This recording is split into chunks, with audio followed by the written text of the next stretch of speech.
Standard door dimension. So, pag-usapan natin yung mga standard na sukat ng pintuan na ginagamit sa bahay. So, sa pintuan natin, meron tayong standard na height na 2,100 mm or equivalent to 2.1 meter. Yan. So, ang nagbabago lang ay yung lapad ng door panel. So, meron tayong pinakamaliit, 600, 700, 800, 900, 1,000 mm.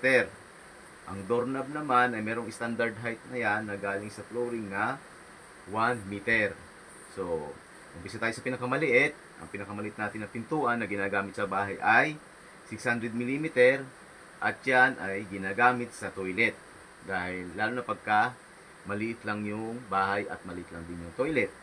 Yan. Sumunod, 700 mm. Ginagamit din naman ito sa toilet ng mga malalaking bahay.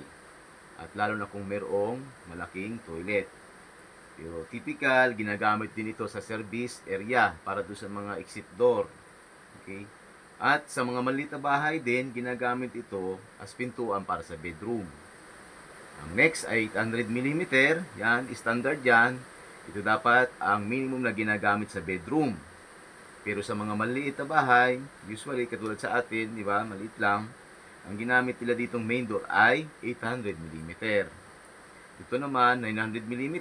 Ito talaga dapat yung standard sa main door. Yan. Okay? Dapat 900 mm. So, sa mga malaking bahay, ginagamit din ito na pintuan sa bedroom instead na 800 mm. At ito, ang pinakamalaki, 1,000 mm or equivalent sa 1 meter, ginagamit siya as main door. So, bakit ba natin kinukonsider yung mga lapad ng pintuan? Okay? Especially, yung lapad ng pintuan, particular sa toilet, saka sa bedroom, kinukonsider yan kung malaki yung toilet or bedroom. Pero ang reason talaga kung bakit kinukonsider yung lapad ng mga pintuan, siyempre sa pagpasok ng mga furniture sa loob ng isang room. Yan.